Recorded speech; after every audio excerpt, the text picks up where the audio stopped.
Hello, everyone, and welcome to Africa Fire Mission's weekly virtual training session. My name is Mike. I'm a project coordinator with Africa Fire Mission, and I'm so happy you all took time out of your busy schedules to come and join us for today's training. Today, we're joined by Brad Banz. He's going to be doing some talking about fire dynamics. Before we get started, just a few reminders. If you stick around for about 70% of today's lesson, it's usually about 40 to 45 minutes. You'll receive a certificate of attendance for today's class. Keep an eye in the chat. I'll be posting some information where you can get to our Google Drive, and you can take today's class or any of the other classes that we've offered so far this year, answer a few questions, and receive a certificate of attendance for those as well. Feel free to introduce yourselves in the chat as we get going here. And I'm going to pass it over to Jose. Jose is Africa Fire Mission's fire safety advocate, and he's going to give us a few words of encouragement. Thank you so much, Chief Mike. Thank you so much, Brad, for finding time to come through. And also you for finding time, especially for the Kenyans. Today's the day. This shows pure commitment. I'm truly, truly honored. And for me today, when I was doing the post this morning, one thing came into my mind, that it is important to rest. Yeah, rest is very, very important, especially when we are off duty. For us in the fire, we usually get maybe 4 days off after maybe working a 2 days shift. For those guys who do that kind of shift, it is very important that you take maybe about 2 days to rest, or even 3. I'm saying that you get to rejuvenate. Rejuvenation gives you that courage and also that willpower to continue. So today, I just need you to let you know that you need to rest whenever you can and whenever you find that time. So back to you, Chief Brad, Chief Mike and Chief Brad. Thank you for having me. Thank you so much, Jose.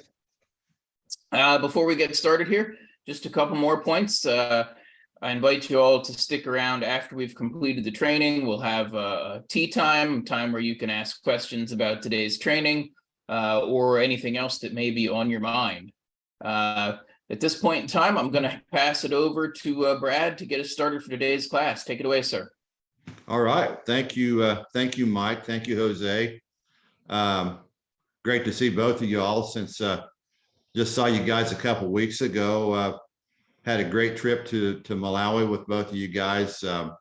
Really great training there. Don't know if we have any of our Malawi firefighters here. Hopefully we do. Looks like we have a great group in attendance here today. As Jose was saying, it's the Eid today. Especially for our Muslim friends, thank you for being in attendance here. We really appreciate your sacrifice and being here on the holiday, on this holy day. So what we're going to be teaching today is we're going to be talking a little bit about reading smoke.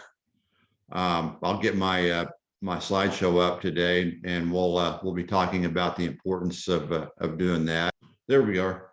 So we're going to be talking about reading smoke, and as Mike kind of alluded to, this is kind of part of our fire dynamics.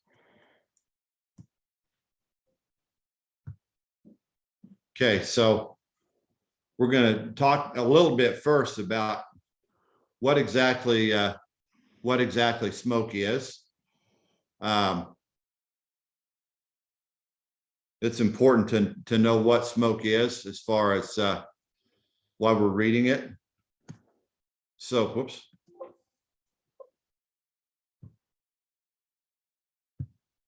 So, smoke, it's a product of combustion, okay?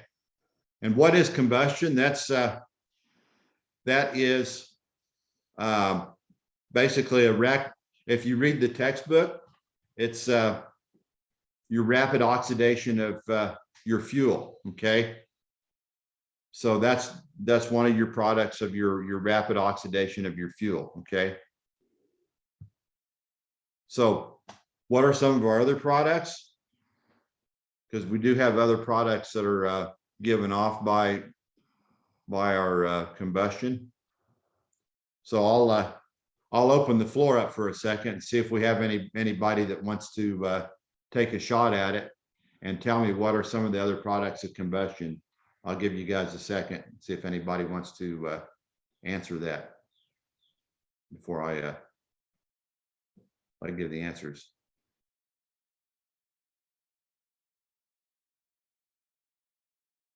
You can go ahead and unmute yourselves if you'd like. Heat. Heat, very good. Heat is one of them. Anybody else?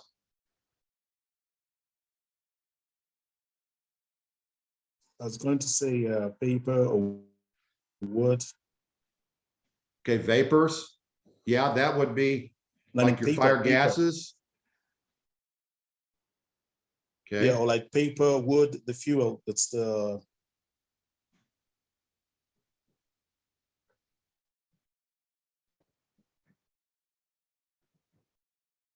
Okay.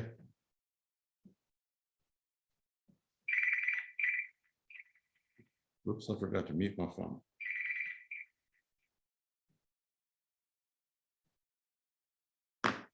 Okay, we'll go on. So, darn it. I'm being bad on the buttons this morning. So other products, we have the heat. Somebody alluded to that. So as we have our fuels burning, they're going to give off heat. Okay, the fire gases. So as your fire burns, it's going to give off gas, give off the gases of whatever happens to be burning. As you heat your fuel, it gives off fire gases. If it's a solid, it heats that solid to a point to where that fire gas is what actually burns, okay? Even like liquids, it heats the liquids up until they get to a point where they turn into a gas and they burn, okay? Anything that burns is actually going to turn into a gas before it burns, okay? Turns into a vapor. So it's giving off fire gases. And even once it breaks down, once it gets to a point where it burns and breaks down, it's giving off other gases, okay? And those can actually burn as well. Okay, your flame. Okay, that's a product of combustion. Okay, and you can have flame. Sometimes you won't have flame. You can have a smoldering fire. Okay, your flame or lack of flame indicates how well oxygenated that fire is. If you have a smoldering fire, a lot of times that's telling you that you're not oxygenating that fire real well. So those are kind of indicators of how well a fire is burning. Okay, depending upon how well oxygenated, you're going to kind of backing up for a second here, going back to your fire gases. Depending on how well oxygenated your fire is, it could give off different gases depending upon how much oxygen it has. Okay, so just kind of going back to that. Okay, so knowing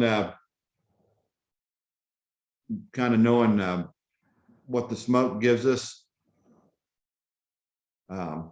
information on is knowing the smoke gives us information on how a fire is burning. Kind of like I said, if it's giving off a lot of smoke, kind of the characteristics of that smoke tells us a lot about how that fire is burning. Or if it's not giving off smoke even. So I'll go ahead and go to that level as well too, okay? So up at the top there, it says smoke is fuel. and it is fuel, okay? So it's composed of the flammable gases. Okay, when you, as you heat it, number one, it's, as you heat a fuel, it's heating up. We talked about the solids. It's actually turning solids into flammable gases. Okay, a piece of wood, you're heating the wood until it turns into vapor. Okay, you're heating that couch in your room.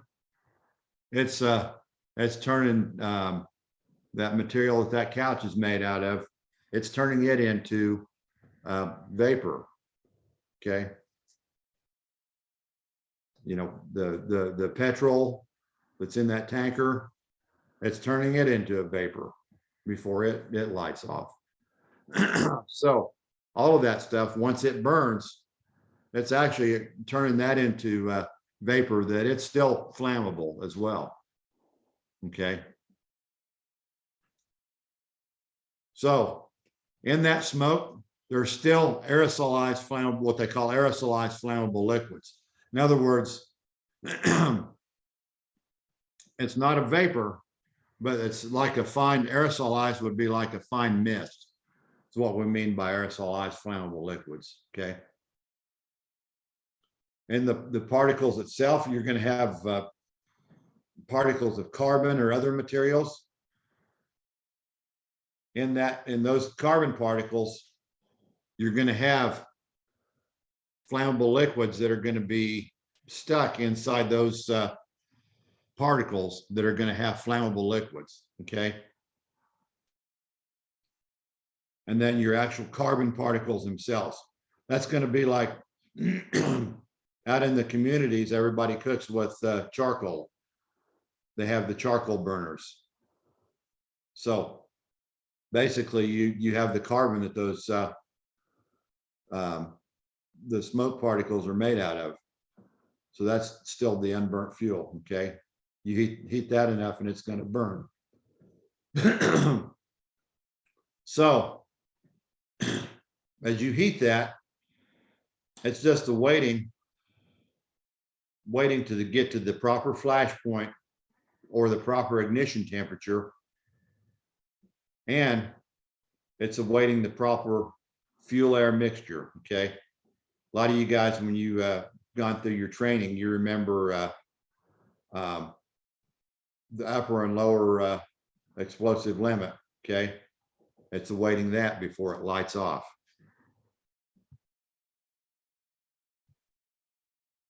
So I'll show you a little video clip. So these guys here, they have a fire, got fire burning downstairs. You can see there's smoke upstairs in the in this room right here.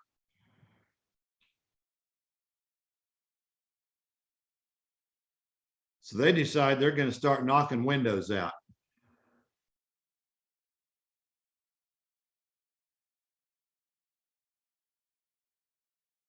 So what are they doing is they knock the windows out. They're introducing oxygen to it. Whoops. As they introduced oxygen to it, it hit the right fuel air mixture and it lit that fire off. So all of those things that we talked about, the carbon that was embedded with the aerosolized flammable liquids, the fire gases, the unburnt fire gases that were there, all of that reached the proper temperature. And when they introduced the air to it, it lit it off when those guys introduced air to it. So going back to what you saw there, the way that fire lit off, fire burning in a room, and just the fire gases that are given off.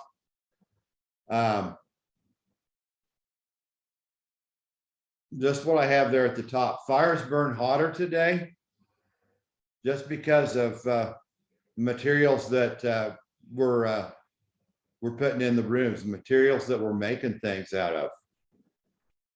Okay. You said 40 years ago, we were making things out of wood. We were making our furniture's out of like cottons, wools, things like that. Okay. Now we're making things out of a lot of plastic based materials. Okay. We're making them out of the rayons, just a lot of things that are more of a just a plastic based material, oil made out of oil, things like that. You know, that's our, you know, even our furniture, the materials that that go on our furnitures, the floorings that we have a lot of times, our carpeting, even just our flooring in general, wall hangings, our clothes are made out of synthetic materials, anything that's in our house. So with that petroleum-based material that we're making that out of, it gives off, like I say, at least 3 to 4 times more heat. So it makes it a lot harder to fight. The flash points are a lot lower. The ignition temperatures are a lot lower sometimes. So it's a lot less forgiving. We have to be a lot more careful if we make entry into those rooms, because it's going to take off quicker. You saw how quickly in that house, when they introduced air to that house, how quickly that fire lit off. Okay. Just think if you open the windows or open the door and went into that room, if it was charged with smoke like that, you know, how quickly that's going to light off if you went in there.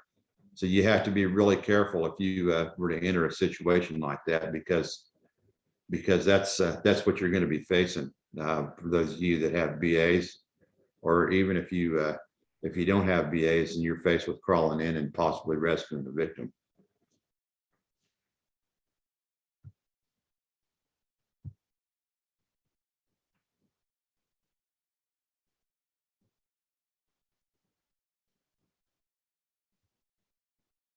Okay, so let's go ahead and get on in towards our portion about reading smoke. So it's, like I said, it's an art. There's nothing, there's no constants about it. There are factors that can be thrown in there that can make it change. There are some things that you can take out of that, you know, you can rely on, but there are factors that can change it. When you go to read your smoke, you want to do it from several vantage points. You don't want to just take a look at it from one side and make a decision. Don't home in on one point. Don't just take a look at the fire and make your decision based on where you see the fire. Okay, because there could be fire hidden way away from where you see that one source of fire right there where you see the visible fire at.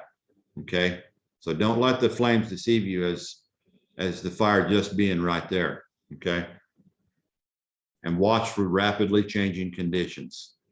That's one of the keys to reading smoke is that you watch for rapidly changing smoke conditions.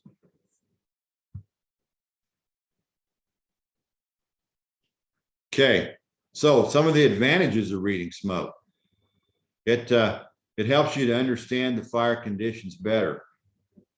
All right, it helps you to understand what that fire is doing, where it's going, so you can better understand what you should be doing. Okay, aids in predicting that fire behavior. All right.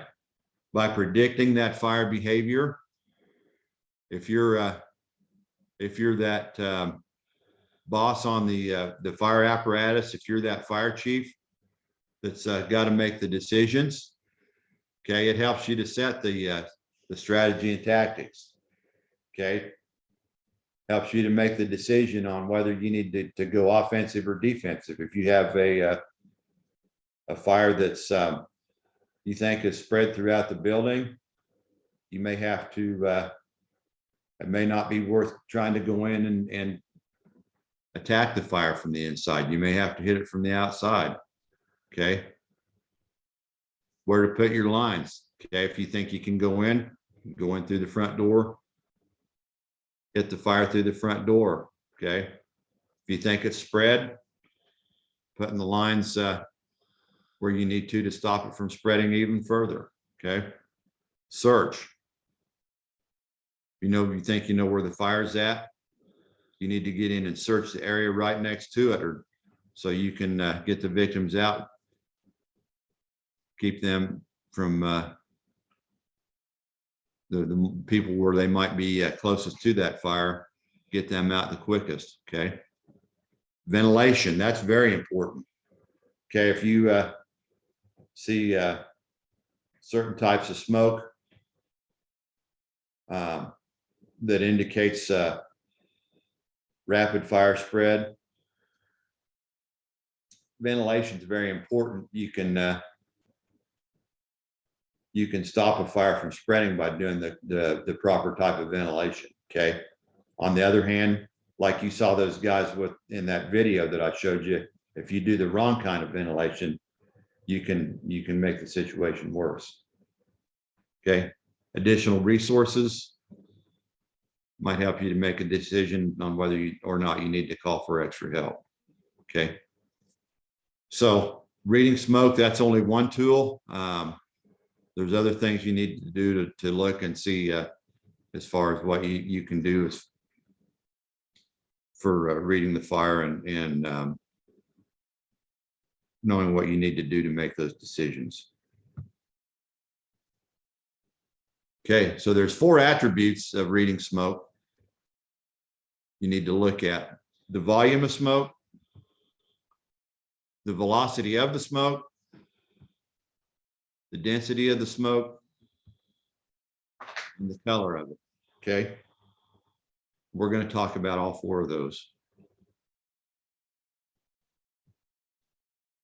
Okay, first thing we're going to talk about is the volume. Okay, so basically that's the amount of the smoke filling the structure. Okay, anytime you have, the structure, every structure has a certain volume to it, the size of the structure. Okay, and that's the amount of smoke that's filling that structure up. So you might have like this big building here.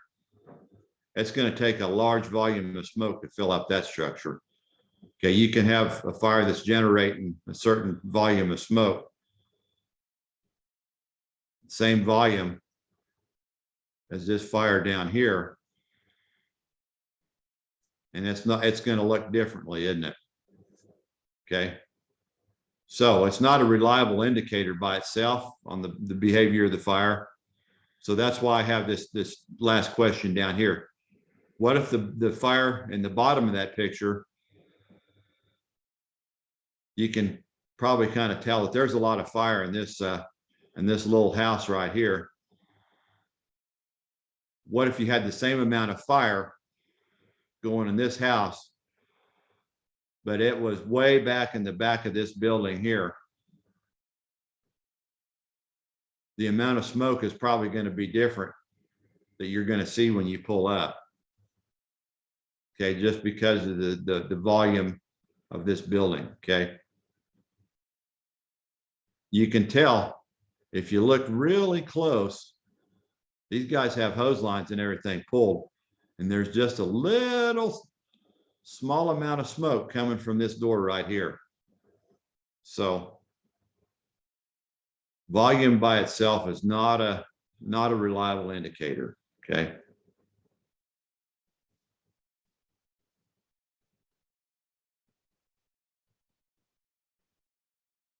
In this case, it is. But by itself, it's not a reliable indicator because of the size of the building sometimes. So velocity. Okay. That's the speed that the smoke emits, and just the way it behaves as it comes out. If it's coming out at a rapid speed and it appears to be boiling, that's what we call turbulence. Okay.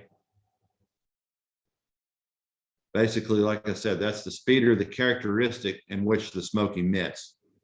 Okay, and that's basically an indication of how much heat we have when we talk about the velocity.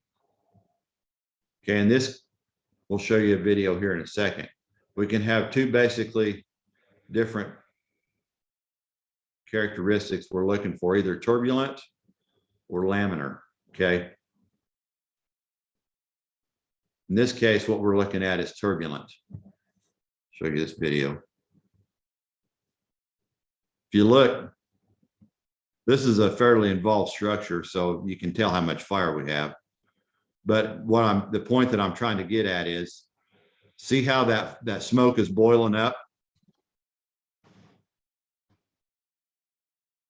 In this case, that's what we call turbulent smoke.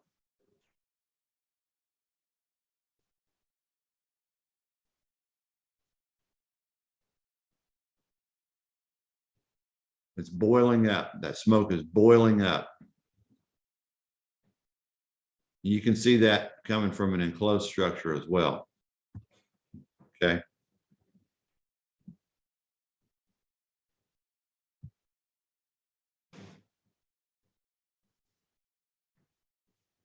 Saying when you see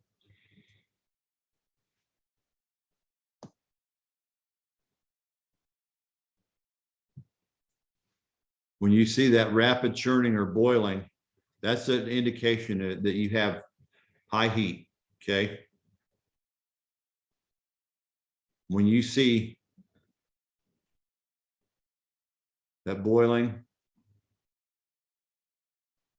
that can be, especially in an enclosed structure, that can be a warning sign that you're going to have a flashover, especially when you have darker smoke. So I said the laminar is more of a straight flow, especially if it's kind of a lazy, straighter flow. That's a lower, but that's an indicator that either you're a distance from the fire or that you don't have as much fire.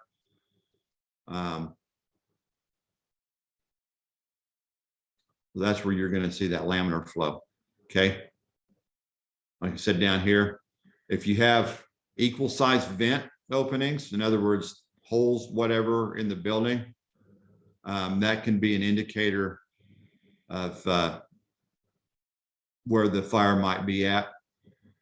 So if you have two different size holes in two different locations, you have boiling smoke coming out of one, the turbulent smoke coming out of one, and you have more of a laminar, or it might still be turbulent, but not as turbulent.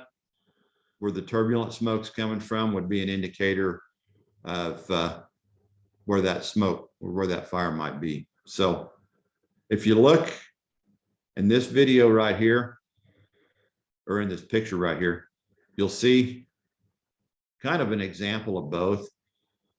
If you look, say where I have the arrow pointed, up here is more of a laminar. See how it's more of just kind of a straight,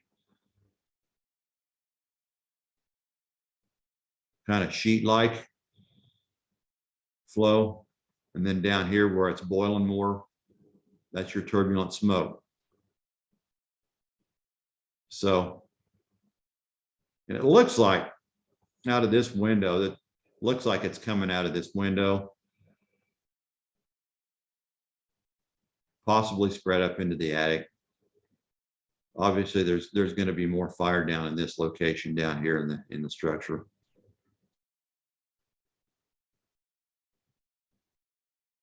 Okay. So next characteristic we're looking for is density.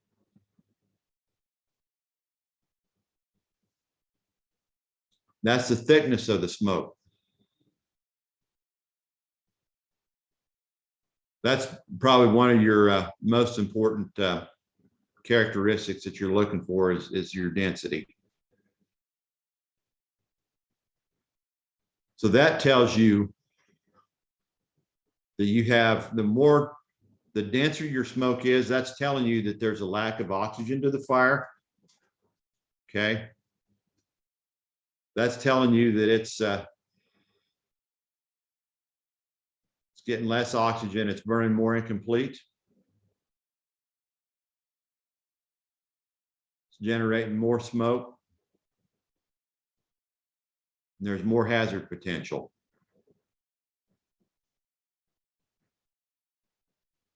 Now, last one. Anytime you're generating a lot of smoke, especially if it's that turbulent smoke, you're going to need ventilation. So I'm going to show you a video here. This is a demonstration that NIST, that's called NIST. It's a government agency in the US. They did a test just to show everybody how a fire can build up in a room and how long it takes before that fire flashes over.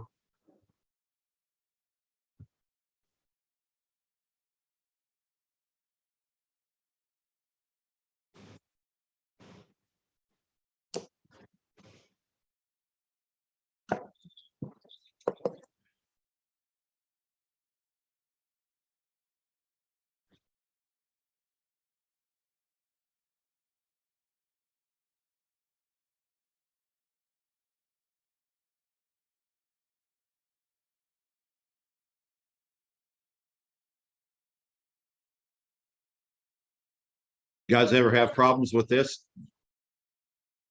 Guys coming home and been taking the alcohol and falling asleep in their chairs?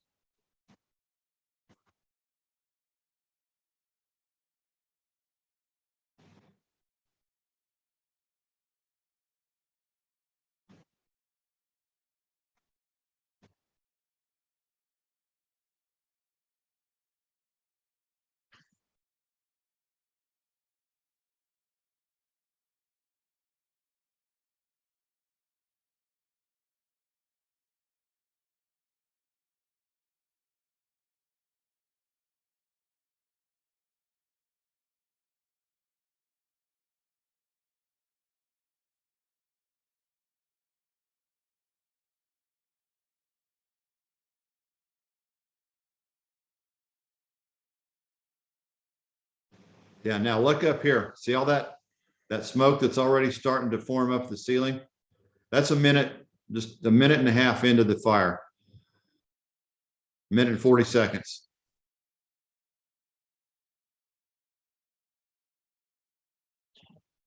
That's a minute and 45 seconds in.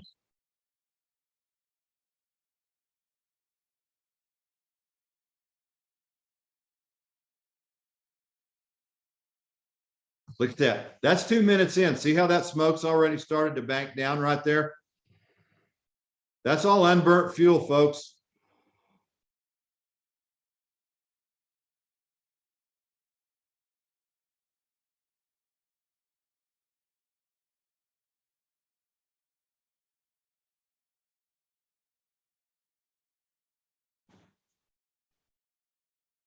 I think the guy said 300 at ceiling level. That's 300 degrees Fahrenheit.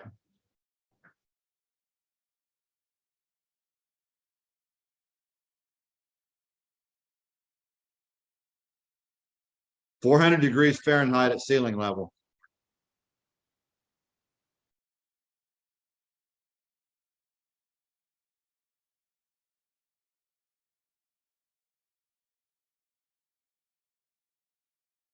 There you go. There it's starting to flash.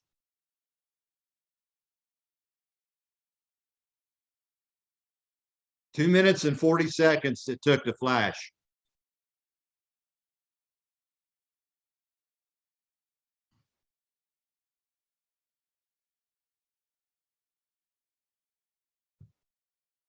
So 2 minutes and 40 seconds is what it took for that fire to flash over. And right before that, he had called out that it was 400 degrees Fahrenheit at the ceiling, which that number is actually not that high as far as temperatures. It used to be like your woods, your cottons, and all of that. Flashover for that is a lot higher. So that's just your petroleum-based materials. That's just telling you how dangerous those are, because their flash points are a lot lower. So that's telling you how dangerous those are. Okay. So something to be aware of when fighting fire in today's world. How quickly a room can flash. So, color of smoke. Okay, so color, that tells you, for one thing, that's going to tell you the stage of heating that a fire has gotten into. And it can tell you the location of a building that fire is in, okay? So usually most early stage smoke is white. Not always. That's not a given. There again, we talk about those exceptions. There's always exceptions to the rules. Okay. Different fuels, because we have multiple fuels in a building. It's going to be different. Plastics and fires on surfaces usually will turn gray. And going back to this one, early stage smoke is white. That's because there's a lot of moisture in a lot of those fuels. So that's why a lot of those fuels will be white. Okay. These plastics, maybe not so much. So they might be a little grayer to start off with. The woods, they'll be white initially because they'll have moisture in them, but as they burn, they'll go to that brown color. Okay. It'll be a distinctive brown color. Okay. Anything that's got direct flame contact right off the bat will be black. Okay. So this is important right here. Okay. If you have fire that's burning in one part of the building, as it travels through the building, just because of different things that it's in contact, your insulation, other things that it travels through, can act as a filter. It'll filter off a lot of those smoke particles, and that will cause it to lighten up. Okay. This picture here, there's a lot of different things going on in this building. You can see that the smoke is darkest right up in this area. You can see it's lighter here. Okay. You can see it's really light right here. So I would say that's where we're talking about that filtration. There's probably not fire involvement down on this end of the building, so it's traveling through here and getting filtered off. We talk about some of the other characteristics. There's also a lot more boiling here, right? Seems to be a little bit more turbulent. So there's probably a little bit more fire here. So you can kind of start tying these things all together. It's not quite as turbulent here. It's a little bit lighter. It's still gray. It's starting to become involved down here. So a lot of different things happening. So you can kind of take a look here. It's starting to heat the materials here down on this end, I would say. That's why it's that gray color.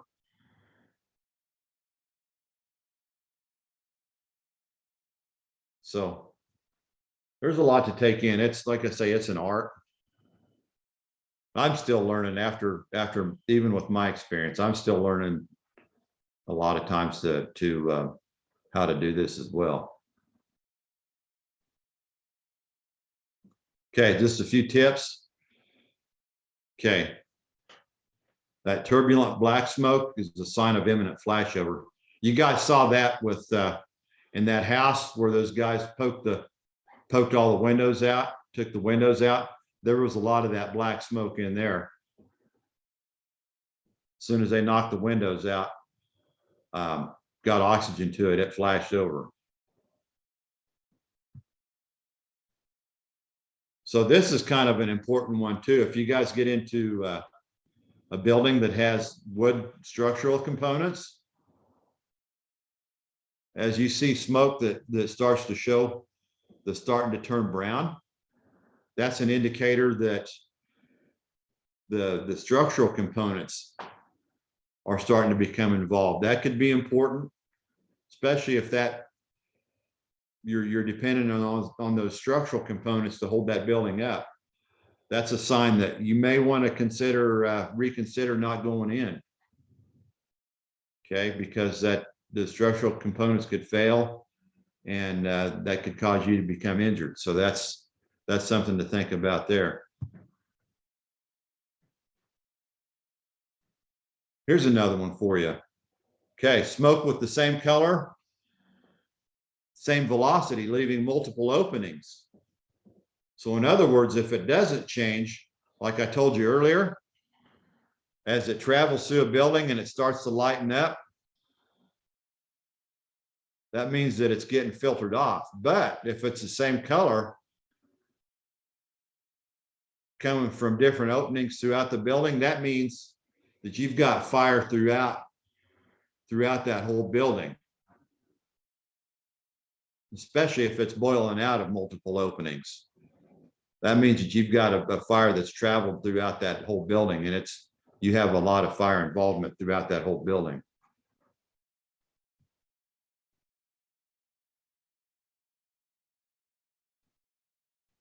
So now you have like more of a wider or lighter colored smoke issuing at, say, a lower speed, more of maybe possibly a laminar speed. What we were talking about, distant from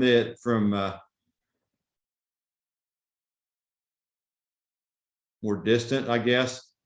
That means that the fire might be distant from where that exit point is at.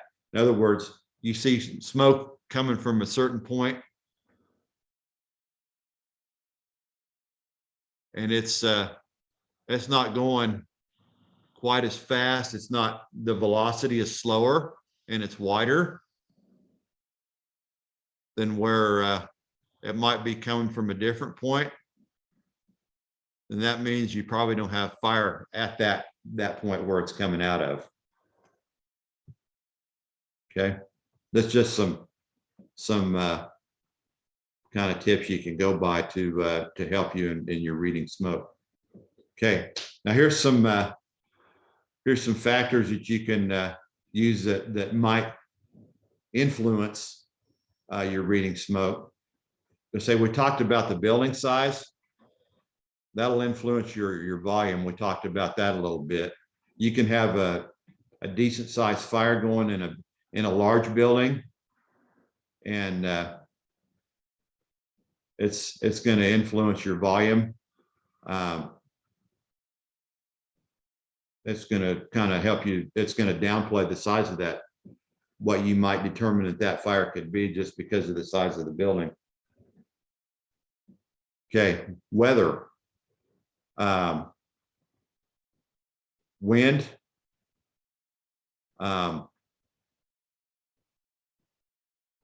Number one, a wind-driven fire is going to help charge that building a little bit. It might accelerate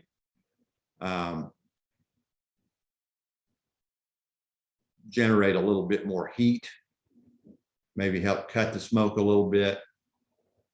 Your temperature is going to help, especially in a colder temperature. It's going to slow that smoke down, where you might have a higher velocity smoke normally. It's going to slow that smoke down and make that smoke not appear to be boiling quite as much as it comes out. Okay.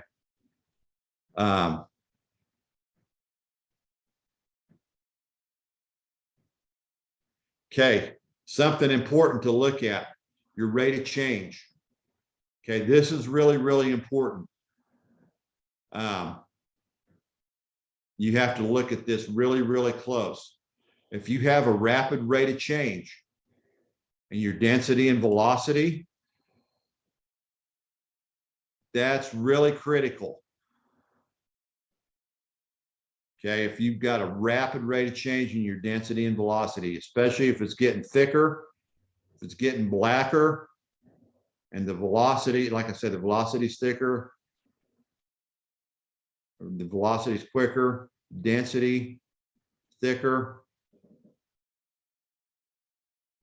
you could be getting ready to have a major event happen like a flashover. Okay. On the other hand, velocity slowing down. Whoops. Velocity slowing down, density slowing down. Not necessarily that the fire has gotten better.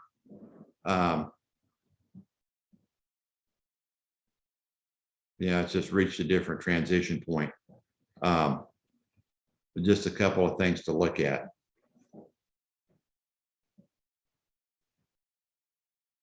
So anyway, any questions on that? So we're kind of getting towards 9 or towards our tea time point. A lot to take in. Like I say, I'm still learning a lot about this as well. You can go to a different fire every day. Every fire is different. No two fires, like I say, no two fires are the same. You can learn something from every fire that you go to. I'll open the floor up to you guys. If we need to go back to any of the slides and review anything, I threw a lot out there. Chief Mike, you got anything to add?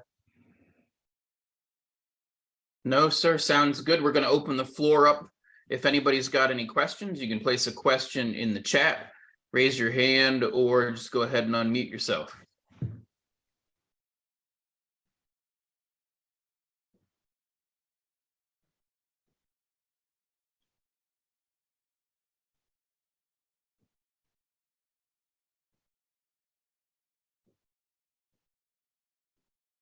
And you guys are quiet this morning.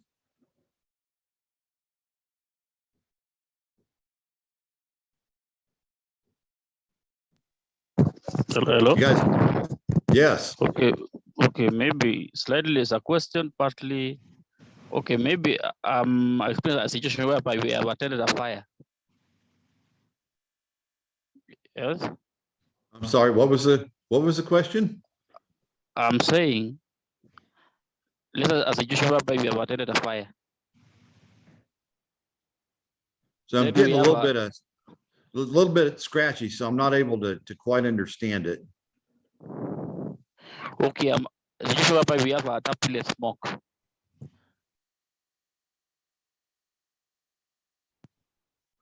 Jose or Mike, did you catch that?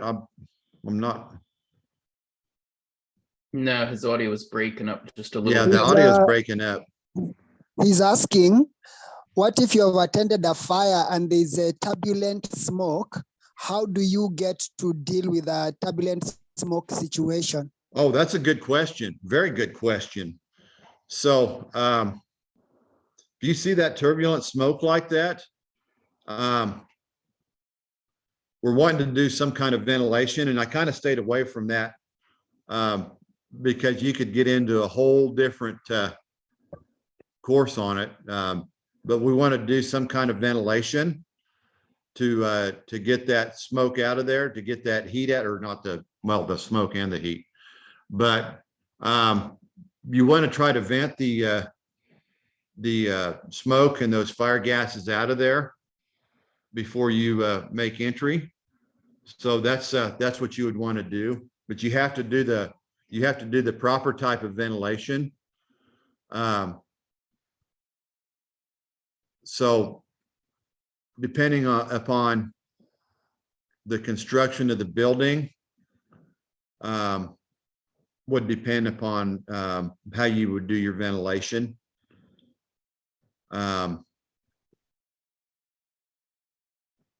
Depends, like I say, we could get into a whole different course on doing ventilation, but that's what you would want to do, would be to ventilate the room before you made entry.